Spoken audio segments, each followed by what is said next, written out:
Oh, there we go. Okay. It was stalled for a second. Hey, everyone. Week 4. More than halfway through the semester. Like I said, I know this is a little bit late. Let me see if I can turn this up. It's a little... There we go. It's a little bright. Okay. Anyway. Hey, I've got my dogs with me today. Say hello to Jerome. I'm cranky today. And here is Barkley. Say hello, Barkley. I'm a little ball. Barkley, see, there's the camera. You have no idea. Go back to sleep. All right. So if they run off my lap and start going crazy, you'll know why. Anyway, so they're visiting me today while I'm trying to do my weekly update. So we have a couple things to talk about. We do have another paper to discuss. I know it seems like we just turned in paper 1 because, well, we did. We do have to talk about paper number 2 already. So I'll get to that in just a little bit. But first off, I want to give you a little bit of an update about the grading that I've been doing. Working through the papers. I know I said I would start yesterday. Honestly, I didn't. I'm really sorry. I had a bunch of other things that I had to take care of yesterday. But the grading will start as soon as I am done with this update. So keep an eye out for those. I'll try to grade those as fast as possible. You'll get them back within the week because obviously, you know, we have a short semester and you want some feedback as quickly as possible. So I'll get these out as soon as I can. I also finished grading week 3 stuff. Start grading week 3 stuff, I should say. You might have noticed that I didn't post any grades for the questions or responses. The questions that you posted, remember, you posted those in week 2. I didn't grade those because the way Canvas is set up, it doesn't let me grade them separately. And so it would be really weird. I know I'd have to answer a million questions because I would post like, oh, you get 2 points for posting your questions. And it shows that, oh, we only have 50% for this assignment. No, it's, you completed half of the assignment. So anyway, so it's a mess. I didn't want to like kind of throw off anybody's grade book or anything. So I held off on grading those. So you will get those, everything graded, the questions and the responses this week. So you have that. You also have to look at somebody else's paper 1. I did post, I sent that out yesterday, the little link to how you can access the peer review that you've been assigned. So if you haven't taken a look at that, go for it. It is in the module. So under that assignment tab, under that tab for that specific assignment, it does have a link to a little Canvas guide on how to access the peer review. It's pretty simple. It should show up in your list of to-do things, and you should just be able to click on it. If not, let me know, and we'll be able to go from there. I'll be able to tell you who's you're assigned and send you the link and stuff like that. So we'll figure it out. But make sure you check it out to make sure it's working. And again, if you have questions, just let me know. Let's see. The response for this week. Last week I gave you a little bit of an assignment to go ahead and tell me about your writing experiences. This week I don't have a topic for you, so go ahead and pick something that you did for the first 2 weeks, or at least for week 2. Go ahead and write about something from the actual response, or maybe a question you have, or maybe, even it could be something that you're thinking about while you were working through paper 1, maybe something dawned on you, anything. It's completely up to you. Let's talk about paper number 2, though. We do have to talk about that, and it's kind of a pain. And I wish I didn't have to assign papers because it's such a short, but, that's the nature of the course. All right, little coffee break there. Paper number 2, it's called Experiencing Persuasion. This one's a fun one. This actually, I know, it's a fun paper, but it actually is kind of fun, I think. Or at least I've had previous students say that, unless they were just trying to, kiss butt or whatever. But anyway, Experience Persuasion, paper 2, length no less than 4 double-spaced pages. But you can break this down to the little tiny chunks of work. And again, as you experience with the very first paper, I like doing it that way. So especially over the summer when things are going at such a fast pace, it's nice to be able to break things down into little chunks. So I'll explain that in a minute. So no less than 4 double-spaced pages. I'm reading off the side of my computer, so if you're wondering why I'm not looking straight at you, that's why. Document design, 12-point font, Times New Roman, whatever word or whatever you're using is, set up for already. Percentage of the final grade is 14%. And this is due Sunday, August 2nd. I can't believe I'm saying August already, but it's due then. So a little less than 2 weeks to go. And this assignment is adapted from one of the authors of the readings that we have for this week. So I borrowed that and kind of adapted it for our purposes. There are 4 steps in this assignment, and so you must complete all 4 to receive credit for this assignment. 1, identify a situation in which you will encounter persuasion, and I'll explain what that means in just a second. 2, submit your topic on Canvas for approval. Again, I'll explain that in a minute. Expose yourself to a situation and take notes on your experience. And then number 4, did I say all those in order? Maybe I need more coffee. Write an analytical reflection on your experience. All right, so let's go through each one of those. The very first one, identify a situation in which you will encounter persuasion. This assignment requires you to place yourself in a situation where you'll be persuaded to do something. You'll buy something, believe something, anything.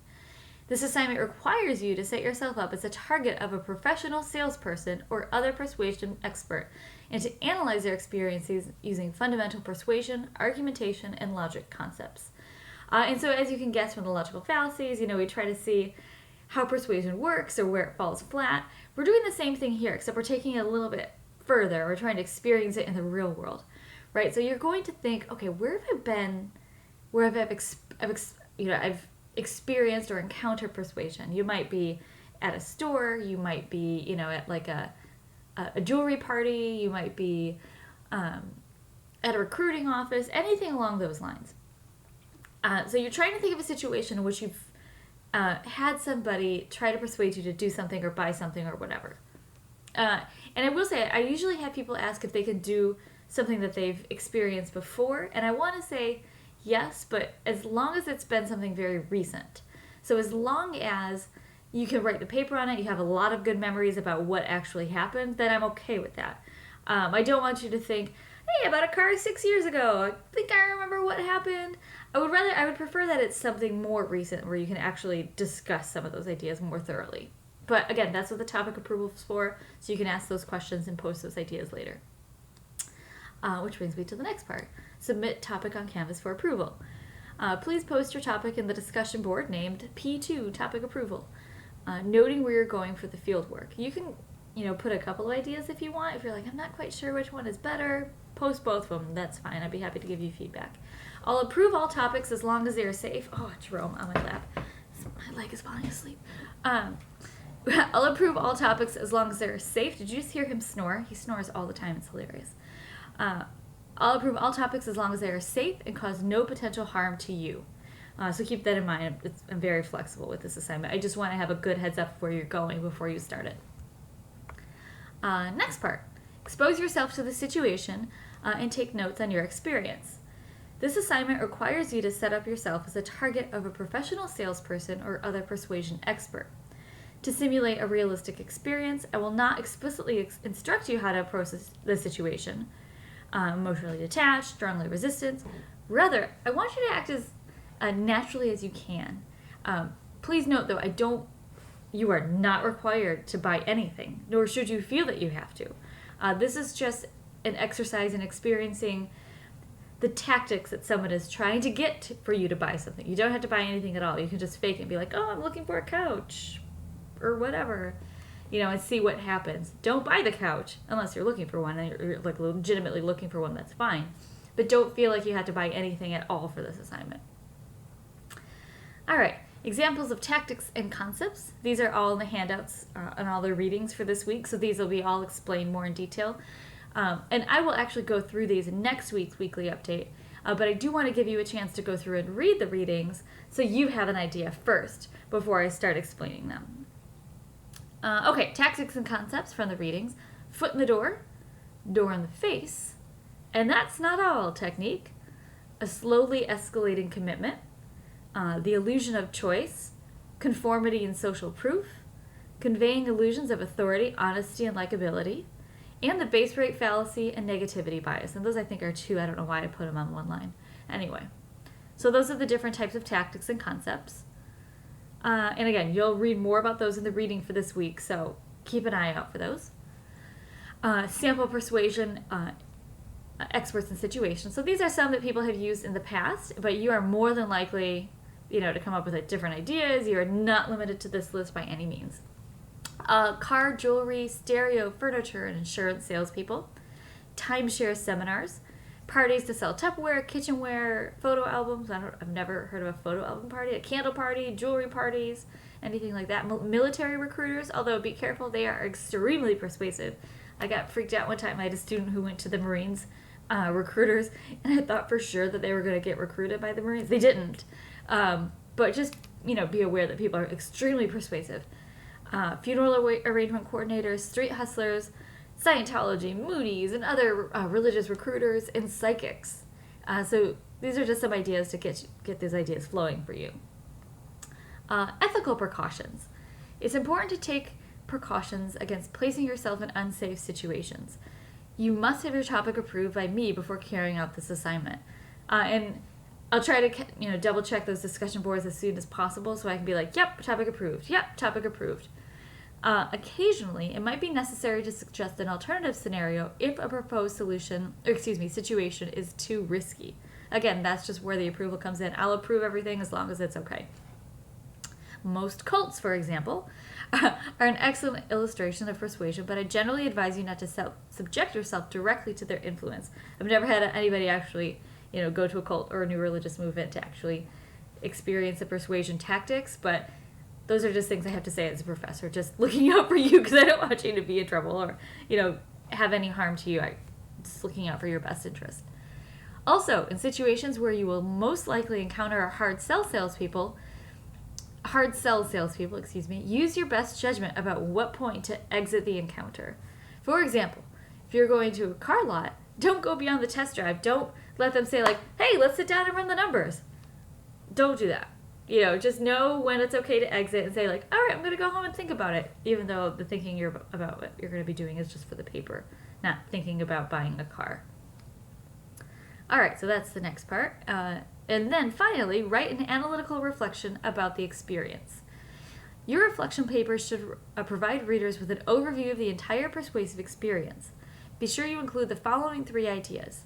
So you can actually break your paper up into these 3 different sections if you want to.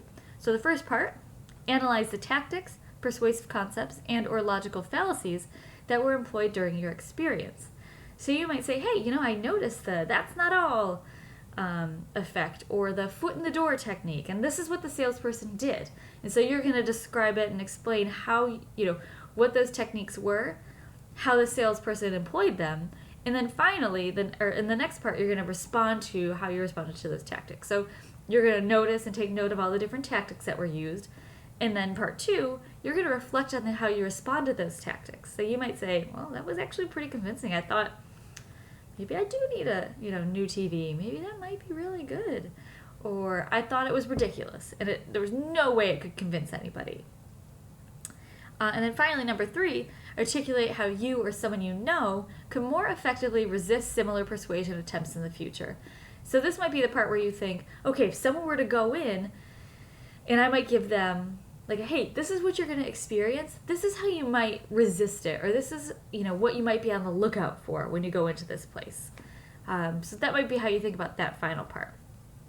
And then the grading, papers are evaluated based on your ability to draw connections between the persuasion strategies you learned in class and your actual experiences as targets of influence.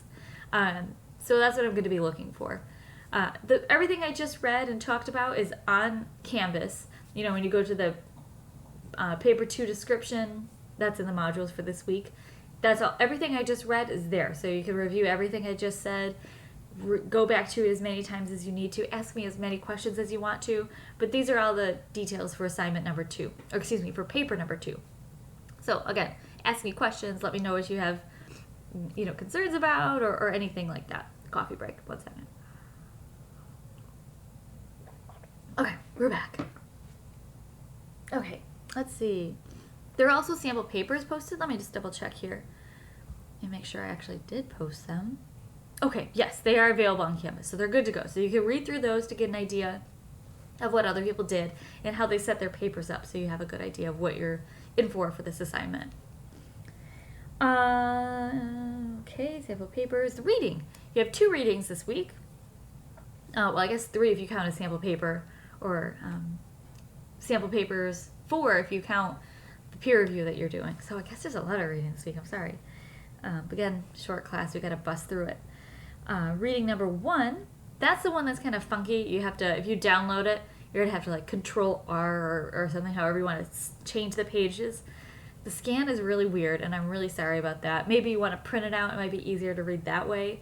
But it is a little funky. So if you have a tablet, you're in luck. You can just get, turn it around however. But if you're reading it on a laptop or something else that is going to be a little awkward. So I do want to give you a heads up that the reading, the way the page layout is, it's really messy, but it's there. You are going to have to leave a response for that one, and all that is detailed in the module. And then we do have another reading labeled Part 2, and that one should be good to go. That one shouldn't be, you know, like the page layout shouldn't be funky or anything like that, so we're good. And then finally, the last part of the module is the topic approval. And so that's where you're going to start brainstorming ideas, what you're going to do for paper number 2.